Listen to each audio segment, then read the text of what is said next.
In the previous installment, we looked closely at our subject as if through a microscope and practiced cataloging what we saw, being careful to stay away from judgment or abstraction. We'll practice the same thing here with a strategy called the method. But this time, we'll look for patterns of repetition, contrast, and anomaly. As always, keep in mind the golden rule of analysis. Acknowledge and suspend your bad habits of mind, such as generalization, snap judgment, over-personalizing, and offering opinions versus ideas. The first step of the method is to look for details or words that repeat, and say how many times each detail is repeated. This time, let's look at a poem by Theodore Roethke. It's entitled Night Crow. Night Crow. When I saw that clumsy crow flap from a wasted tree, a shape in the mind rose up. Over the gulfs of dream flew a tremendous bird, further and further away, into a moonless black, deep in the brain, far back. Since this is a short poem, we don't have a lot of raw material to work with, but even so, there are several repetitions. The word crow and the word further are both repeated twice. If you were looking at a painting or a film, you might look for colors, scenes, objects, or dialogue that's repeated. Isolating repetitions in this way helps you begin to see what the subject is interested in talking about or showing. Next, make another list, but this time look for groups of similar kinds of details or words. For example, the words elegant, stylish, graceful are not exactly the same, but they have similar meaning and connotation. Let's take a look at some possible groupings we came up with.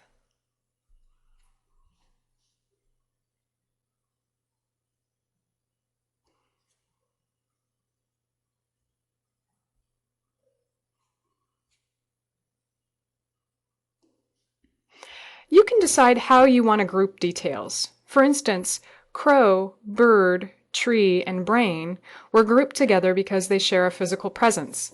They are things to touch or to see. But gulfs, deep, tremendous, and far are grouped because they describe or convey a similar sense of vastness. However you group details, make sure the category that you apply makes sense to you. Now that we've noticed some repetitions and similarities, let's list the contrasts, or things that are in binary opposition to one another. Look first for explicit contrasts, or ones that are pretty obvious. Here are a few possibilities. Both of these groupings describe contrasting movements. Next, look for implicit contrasts, or ones that aren't quite as obvious.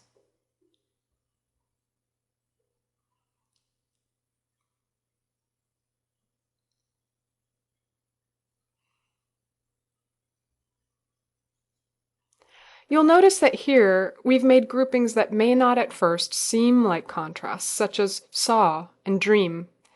The contrast we're highlighting here is one between waking and sleeping. You might also notice that brain, mind is a grouping we listed under similarities.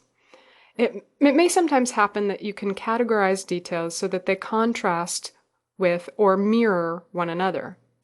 Here, we reasoned that the brain was a tangible, physical organ of the body, and that the mind might point to its intangible, non-physical counterpart.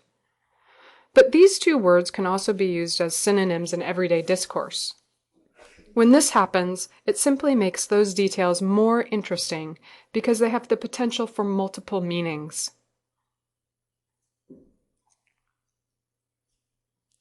As with notice and rank, we're now going to pull out the two most significant or interesting or strange repetitions from our previous list and the two most significant, strange, or interesting contrasts.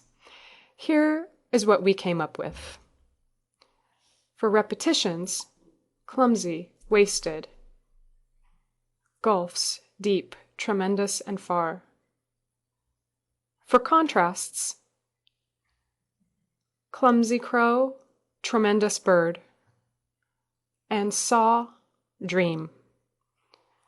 By this point in the process, simply by noticing and ranking groups of details, you will likely have begun formulating some larger ideas about the poem and what it's trying to say. Now, zero in on one detail from the previous list that you find to be the most significant or interesting or strange, and write a paragraph explaining your choice. Here's an example. We chose clumsy crow, tremendous bird. The contrast between the clumsy crow and the tremendous bird seems significant because it calls to mind such disparate images. The crow in this poem is not extraordinary. Because it flaps on a wasted tree and is clumsy, it comes off as debilitated and lacking in agency. The tremendous bird, in contrast, comes across as large, powerful, and capable of winging its way over vast areas. It's interesting that the tremendous bird rises up in the mind, while the clumsy crow exists only in the material world. Note, you can repeat this step with any number of observations.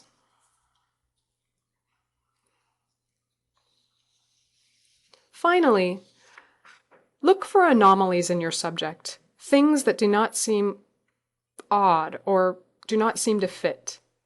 It's useful to leave this step until the end because it can often help us see something we overlooked before, or it can help disrupt any snap judgments or generalizations we may have begun formulating. Write a sentence explaining each anomaly that you find.